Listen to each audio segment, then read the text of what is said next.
ঈশ্বরের সৃষ্টিতে কোনো ভুল নেই। আপনার আমার সৃষ্টিতে ভুল হতে পারে। দেখেন, ঈশ্বর কত সুন্দর সৃষ্টি করে দিয়েছেন। আমরা যখন মার মাতৃগর্ভ থেকে ভূমিষ্ঠ হলাম, পরেই ঈশ্বর কি সুন্দর আমাদের জন্য খাবারের জন্য মার স্তনযুগ্ধে দুধ দিয়ে রেখেছেন।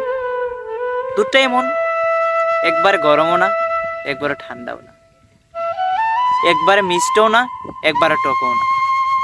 কি অপূর্ব, তাই না? আহারের দিকে যারা মাংসভোজী, তাদের জন্য ভগবান সামনে কয়েকটা ধারালো দাঁত দিয়ে রেখেছে।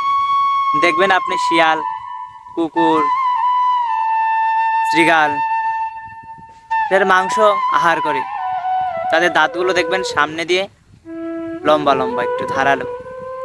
এবং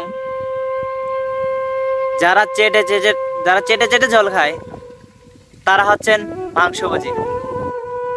আর যারা ঘাস পাতা খায়, তাদের দাঁতগুলো দেখবেন এই যে আমাদের দাঁতের মতো সমান, যেমন গরু, তারপর আপনি ছাগল বলেন, তারপরে আপনি ভেড়া বলেন, তারপরে আপনি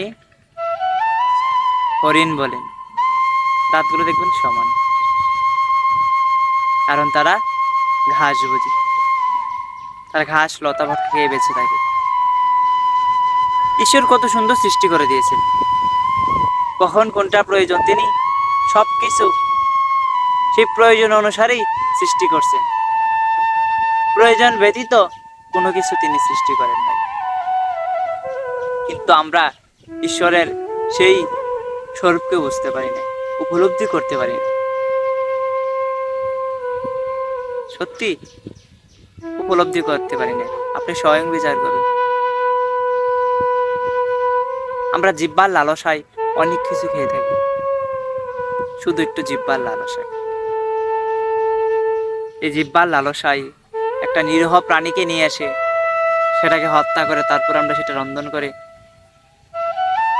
অনেকে খেয়ে থাকি।